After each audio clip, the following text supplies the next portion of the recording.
I recently completed this black locust log gazebo for a woodland garden in Connecticut.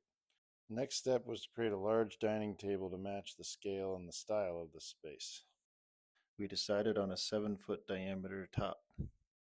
For the table material choice, I decided to stick with black locust because of its rot-resistant qualities. With little hunting, it's not hard to find fallen locust trees lying on the forest floor with little to no rot or insect damage. After hunting around on various wooded properties, I found this one, which was the perfect size to fit our 7-foot diameter top.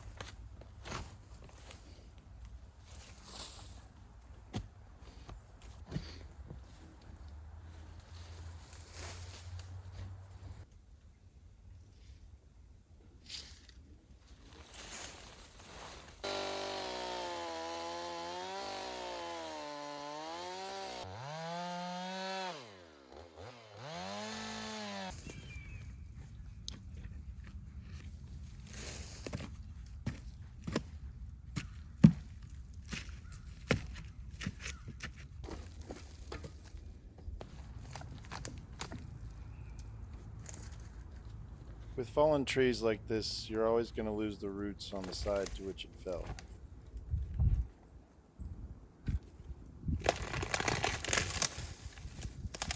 That was what was left of those roots breaking off.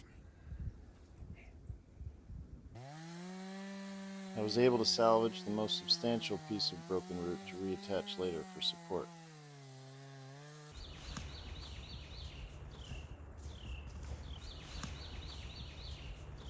I called on my friend Pete to help lug this thing out of the woods. Yeah, let me get it one side. Ready?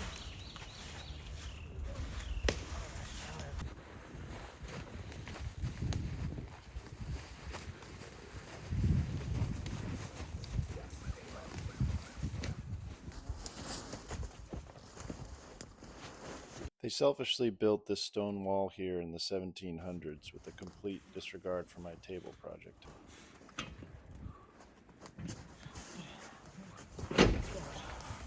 There we go. There we go.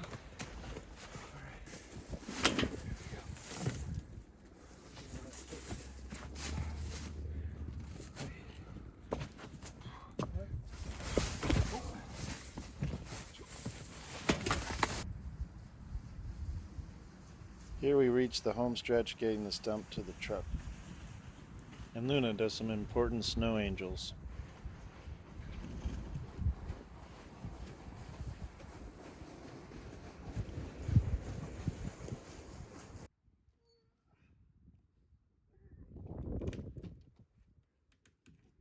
Here I am reattaching that broken root piece with epoxy and timberlock screws.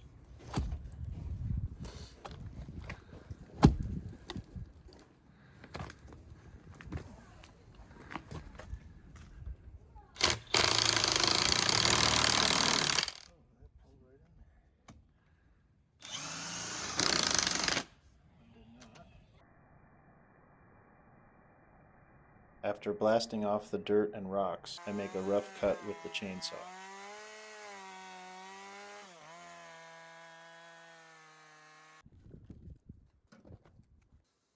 Then the good people at Armster Reclaim Lumber help cut it nice and flat with their massive bandsaw mill.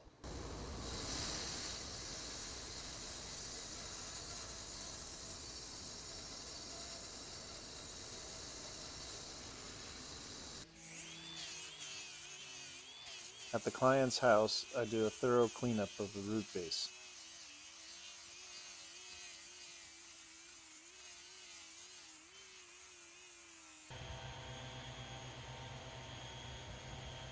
It's always nice to work outside on a beautiful day to the sweet sound of constant leaf blowers.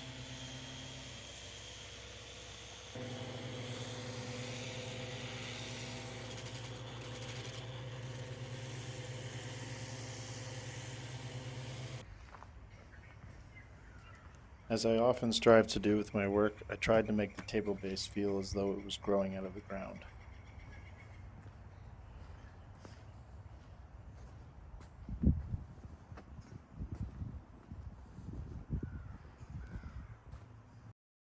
Back in the shop, I get to work turning these live edge locust slabs into the boards for the tabletop.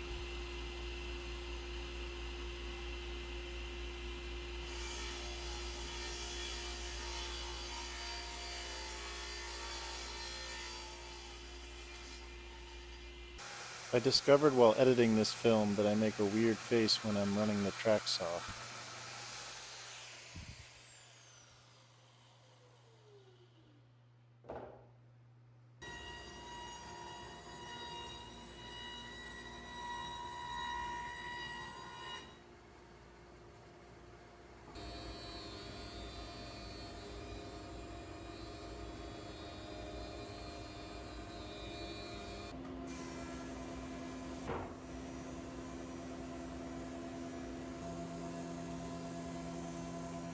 Locust cleans up quite nicely. Here are the fully dressed boards for the tabletop. Next, I work on the supports for underneath the tabletop. I thought they would marry to the root base better if I left one of the live edges intact.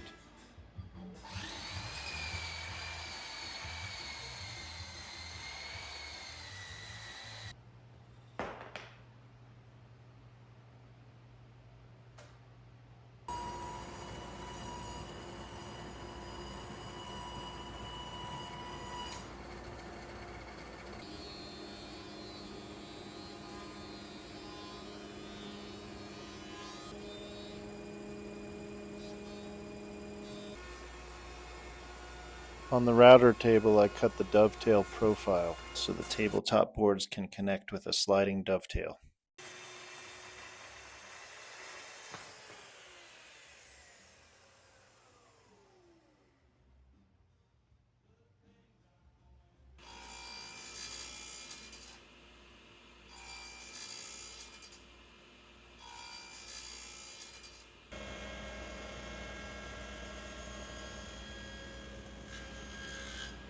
Here is the support structure for the tabletop. The tree trunk will fit into the center gap.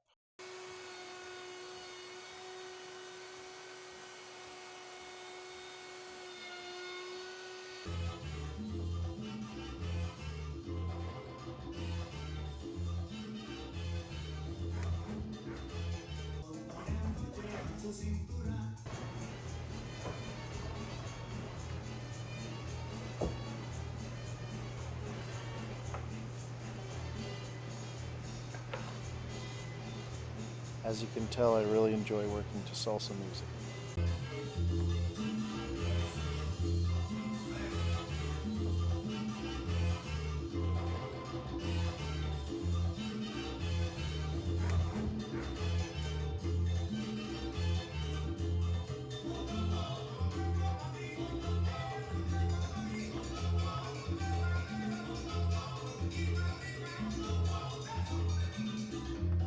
I make a rough cut of the circle with the jigsaw.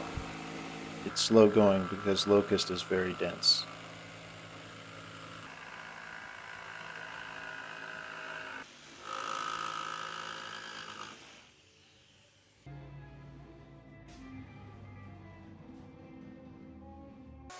Now we clean up the edge and make it a perfect circle by following the template.